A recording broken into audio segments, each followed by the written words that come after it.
男人脱下衣服，露出精壮的肌肉，他要单挑对面1.9米的壮汉。只见他化身人猿泰山，从树上一跃而下，给了野哥一个大脸炮。落地后又是一套疯狂连招，他就像疯狗一样对着野哥一顿炮拳。好在野哥皮糙肉厚，这几下就像挠痒痒一般。男人同伴见到野哥这么扛打，纷纷上去帮忙。几人吊着绳子把野哥像皮球一样踢来踢去，威亚都得干得直冒火星子。野哥此刻终于不再忍让，他先是躲过1人攻击，顺势放倒对方，接着一招鲤鱼打挺，直接360度空转踹飞2人。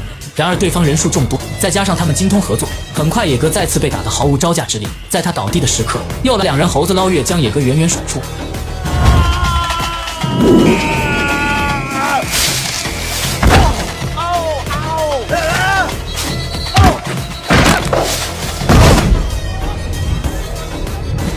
野哥摔倒在地后毫无反应，就在他们以为自己已经胜利的时候，野哥再次爬起身来，他要让这群小子知道，在绝对实力面前，一切的花里胡哨都是浮云。他抱住1人大腿，将他甩了出去，反手抢过一根木棍，照脑瓜子就是一下子，然后再来一个1穿2，手臂粗的木头棍子直接干折，接着用手中的短棍照另1人脑瓜子猛抽而下，手领面上有点挂不住，掏出小刀准备偷袭，野哥一招将其制服。然而就在此时，野哥被一棍抽在脸上倒地不起。突然一声枪响，从人群后方走出一个女人，她才是这群反叛军真正的首领黑妹。黑妹平日里在酒吧上班搜集信息，恰巧白天她见过野哥，经过解释后才知道是一场误会。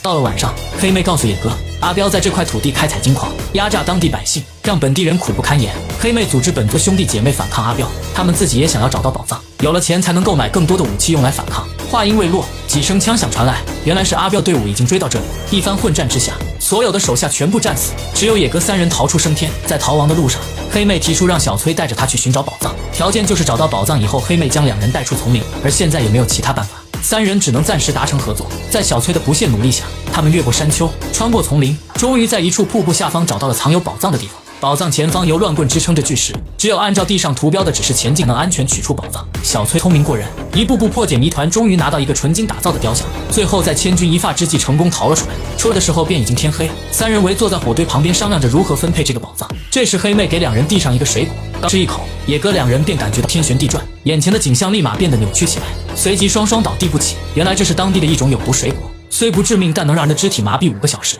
黑妹拿起黄金神像，趴在野哥的耳边告诉他去往机场的方向，然后头也不回地走了。第2天一早，野哥终于能掌控自己的身体，2人一路徒步走到机场。然而就在野哥收拾好东西准备回美国的时候，便听说阿彪已经得到那个宝藏，黑妹也落入他的手中。听到这个消息，2个沙雕顿时觉得应该前去营救一番，具体他俩咋想的咱也不知道。然而阿彪占据一整个城镇，手底下几10个打手，野哥1人又该如何破局呢？想到这，野哥看着身后的牛群，心中已经有了主意。他3分钟便能清空一座城镇，然后派出大量士兵严防死守。而他所做的这一切就只因为一个男人。就在一众士兵即将失去耐心的时候，突然感觉到地面一阵剧烈震动，接着在他们恐惧的目光中，看到一群牛从城镇后方冲了过来，牛群将士兵防守的阵型直接打乱，好几人纷纷丧生在牛角之下。卡勒咪们抓紧找地方躲避牛群的攻击。然而就在这时，野哥出现在1人面前，一个大炮子将他干晕，用椅子挡住2枪，再次干翻1人。野哥犹如无人之境冲进人群，每挥出一拳都有1人倒地，每踹出一脚都有1人被踹飞。没过多久，便有一半的卡勒咪失去战斗力。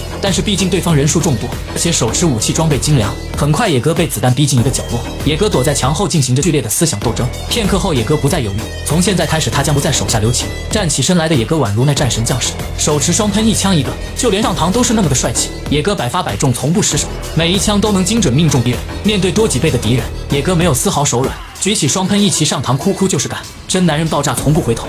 当敌人只剩下3人的时候，他的枪已经没有子弹，稍作犹豫，野哥直接一跃而起飞了出去。只见他用肩膀直接撞碎了一根石柱，接着用小胳膊肘大飞踹将所有柱子干飞。3个卡勒咪从高空落下，顿时失去战斗力。野哥落地后，迎面又走来3人，而这3个边男才是真正的高手。几人二话不说对着野哥就是一顿鞭打。野哥身体灵活，一顿辗转腾挪，但对方的鞭子诡异莫测，没几下野哥就被打倒在地。2人皮鞭尾部刺出2把钢刀，对着野哥胸口扎来。野哥一个懒驴撂蹶子将2人踹倒，迅速抽出对方手枪直接开枪。最后1人更不是野哥的对手，没几下便被野哥直接打蒙圈。然而就在这关键时刻，一个昏迷的卡勒咪准备偷袭野哥，是小崔在关键时刻救下野哥一命。